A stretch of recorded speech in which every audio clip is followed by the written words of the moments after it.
Hey everyone, welcome back. This is the first ride of 2021.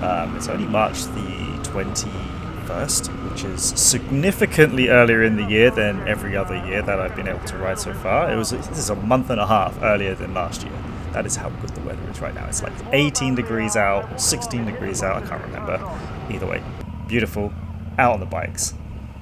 But it's still being March the 21st. There's a crap load of snow and ice left over, so this is actually quite interesting because I've never actually really ridden on ice like this before. There was one time we drove through a few icy puddles, and we just basically used Lucas's bike as an icebreaker, so that was fine. It was more just driving through water, not ice itself.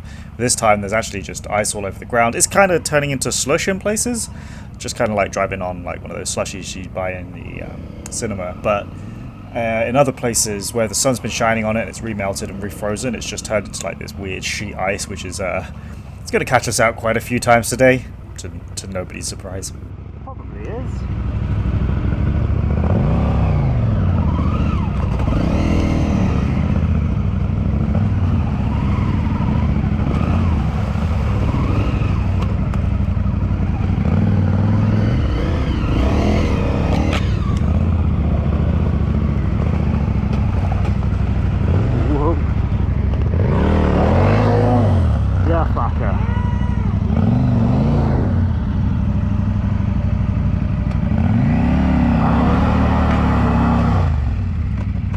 So today we're out with Lucas, Jeff and Liam, and we're just riding some local trails that they know.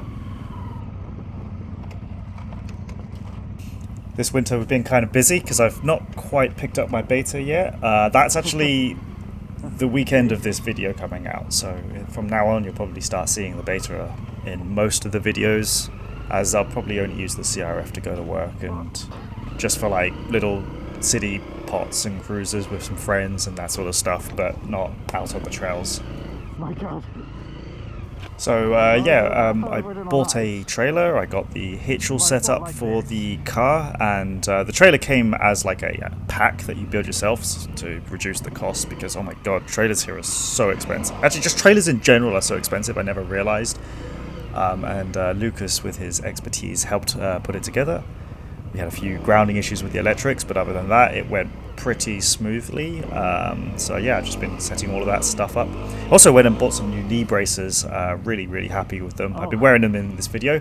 Of course, this is like the level up from knee pads.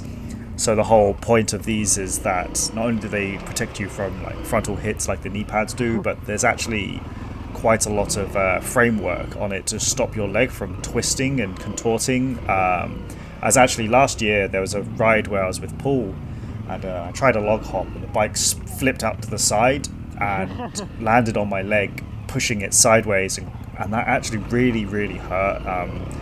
It wasn't like it didn't break anything, but I just felt like the in a joint of my knee was bent in a way it just really shouldn't have bent. And you know, like doing some of the stuff like this, where we're jumping over logs and this sort of level of danger, you know, it's just sensible to get proper armor to protect yourself against potential injuries. So I've got some nice new knee braces, courtesy of my girlfriend, mum and sister. They all chipped in to help purchase them because they are not cheap whatsoever.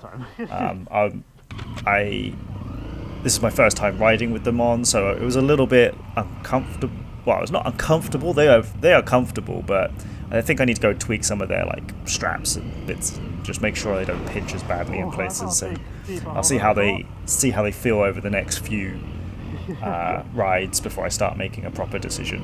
And obviously, I don't ever hope that I test them out to their bone-saving capabilities, but you know, let's hope they live up to their expectations.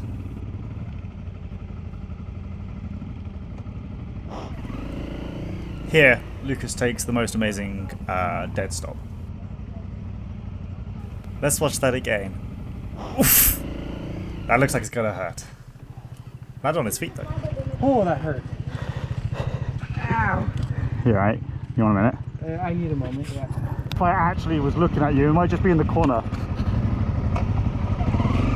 Nice. Oh, fuck me, it's slippery. I got no grip, man.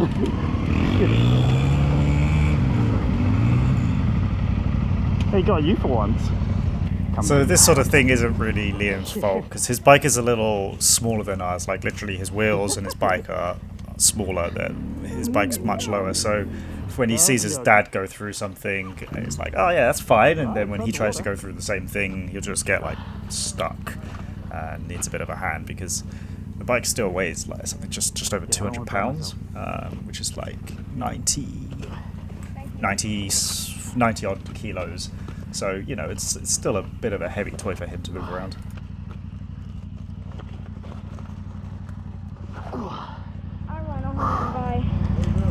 What's up? For real? Oh man, it's shocking.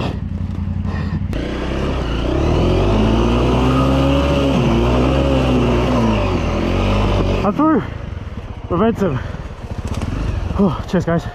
I actually looked up the weight of the Beta 250R after this, which is what I'm getting next, and apparently it's 250 pounds, so it's still 50 pounds or like 22 kilos heavier than the 125, but on the flip side, it's 50 kilos lighter than my CRF, which is a third of its entire weight.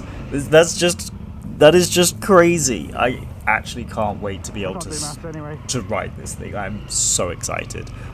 I'm just so excited. Quick math. Oh, he knows the song. Oh no, I'm stuck. Oh, there we go.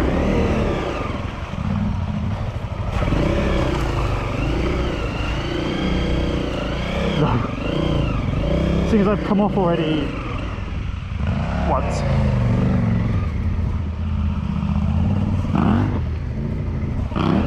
I'm gonna go the sensible way. Yeah, that's basically how I spun round, Lucas, doing what you were doing.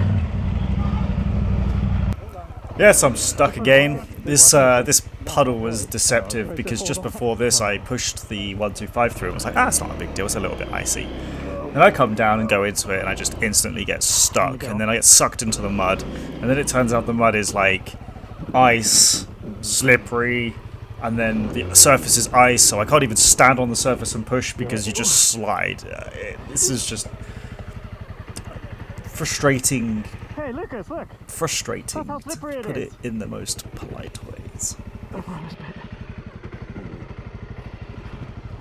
Test that knee armor out, right? Holy shitballs. Oh my god, I'm so unfit.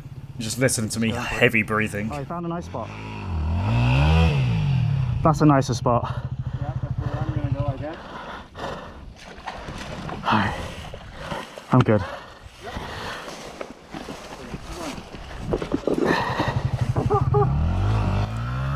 Got to the point where it was so difficult to stand on the ice that it was easier for Lucas to control the throttle and I control the clutch, so that we could stand on each side of the bike whilst on the ice and actually be able to keep it upright whilst trying to make it move. Fucking hell.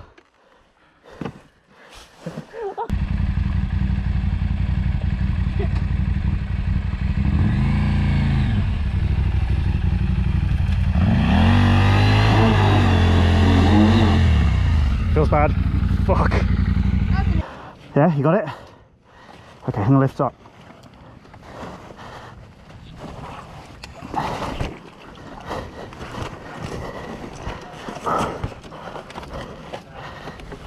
There we go.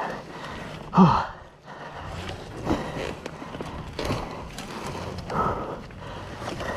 I got it, I got it.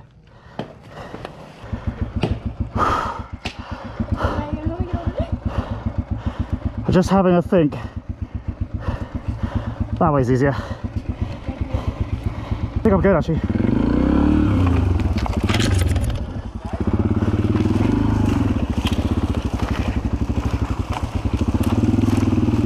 Oh yeah.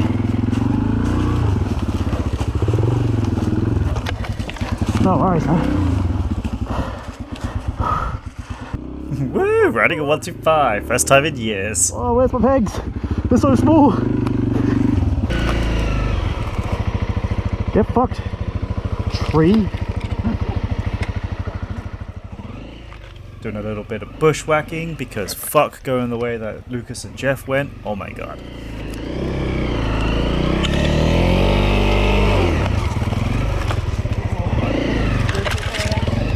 No.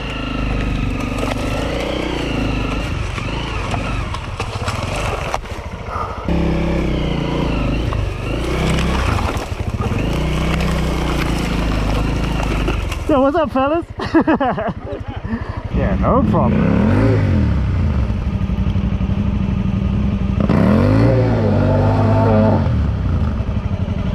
Lumberjack Lucas is in town.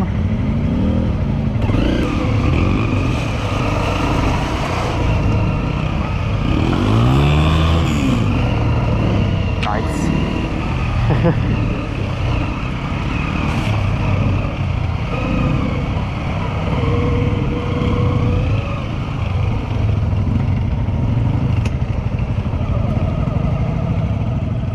This was one of the many areas we rode across where I was saying the ice is slightly melted, but then it keeps freezing on itself, so it causes this like surface layer of very slippery ice. It's not as bad as the river that we got stuck in. That was the worst of the whole day. But you still got to be on your toes for this, just literally and metaphorically, otherwise you're probably going over. You.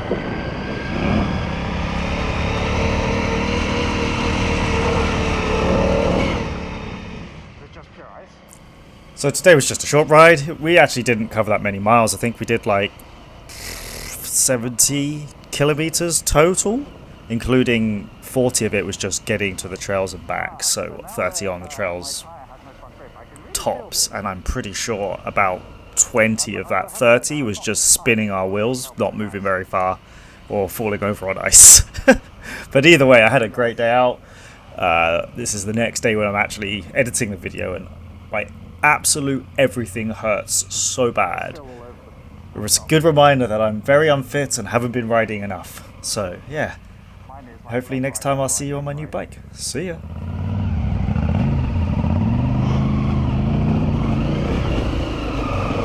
Luckily this ice is not frozen. It's melting.